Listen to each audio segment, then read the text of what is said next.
I was 12 years old. My parents isolated my family from everyone in the outside world and kept us hidden in a house in a perfectly normal neighborhood for years. This is part 4 of that story. The biggest question at this point in the story is, why were they doing all of this? Why were the youngest 3 kids a secret? Why were we not allowed to see anybody in town? Why were we not allowed to see family? Why did we not see anybody? And the reason that they gave then, and the reason to this day they still give, even as recently a few weeks ago, the police, is that people were trying to tell them how to parent their kids, and nobody was going to tell them how to parent their kids, so they made sure that their kids just never saw anybody anymore. And I understand in some situations that no contact is necessary, and there's reasons to go no contact with family members, but to take your 11 kids and hide them from everyone in the outside world and never let them leave and interact with anybody at all is just crazy. And at that point, it seems to me like the only explanation is 1, mental health, and 2, control. And the driving force behind all of this was my mom. And I mentioned in another video that it seemed to me like she only wanted to be a mom to babies, but it went deeper than that even.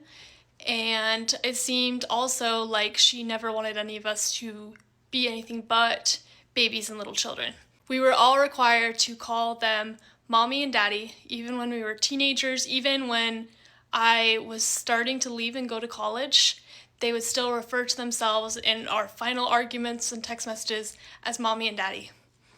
And my mom would get mad at me that as a teenager I didn't want to play with Barbies anymore, and even up until my last Christmas there when I was 19, I would unwrap Barbies on Christmas, or dolls, or my last gift from her was a doll, and she just never accepted that that was something that I had outgrown, and I wasn't a little girl anymore. We were only allowed to watch kids' movies and kids' TV shows. We weren't allowed to watch Disney Channel, though, because the characters on Disney Channel shows were disrespectful to their parents. And the only thing we really did with my mom, like all together, that I remember, is we'd all gather for story time every day for my mom to read out loud children's books to all of us. Even as we were teenagers, nearly adults, we would all sit and listen to her read children's books. And we never really talked about what we would do when we grew up. It was kind of a very conceptual idea that any of us ever would grow up. And my mom never worked, and my dad ran a pizza restaurant. So beyond that, we didn't really have any concept of the professions we could go into because we didn't know anybody else. And we knew like what college was, of course, and just didn't talk about it much, even as we got a bit older. And you knew how things like that worked from TV a little bit, and I would learn a lot from watching teenage YouTube vloggers that I wasn't supposed to be watching. Mainly, the main one I watched was Brooklyn and Bailey.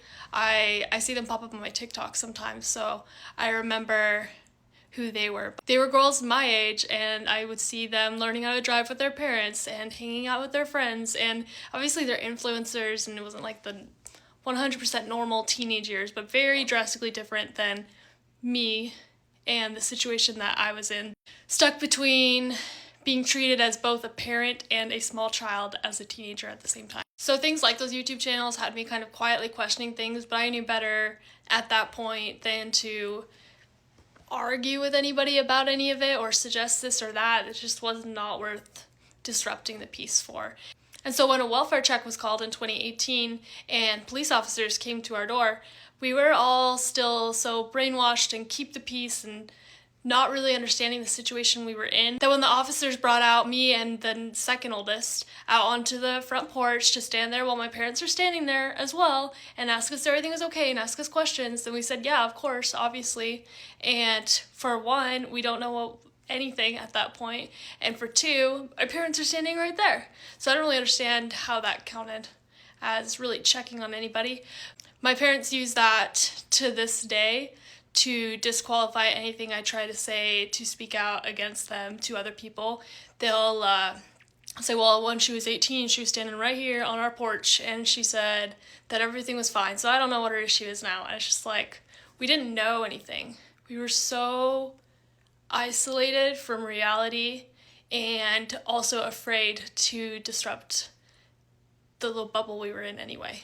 And before I get to the point where I explain how it went from that to me somehow being allowed to go to community college in town, I want to add on that this whole time we had stopped going to the Mormon church. I see that question a lot, is the Mormon church, because they didn't want us interacting with people anymore. But they were still practicing their own interpretation of the church. So we would read Book of Mormon stories every day-ish. We would pray. We had to wear clothes that would match their guidelines. We didn't drink coffee, didn't drink caffeinated soda. We were still taught a lot of the doctrine of the church, but we didn't go to church. And so my ex-Mormon experience is a lot different than the ones that I see on here, because it was I know a little bit what it means to go to a Mormon church from when I was little, and then most of the rest of my decision for not being in the church anymore is based on actually what the church teaches,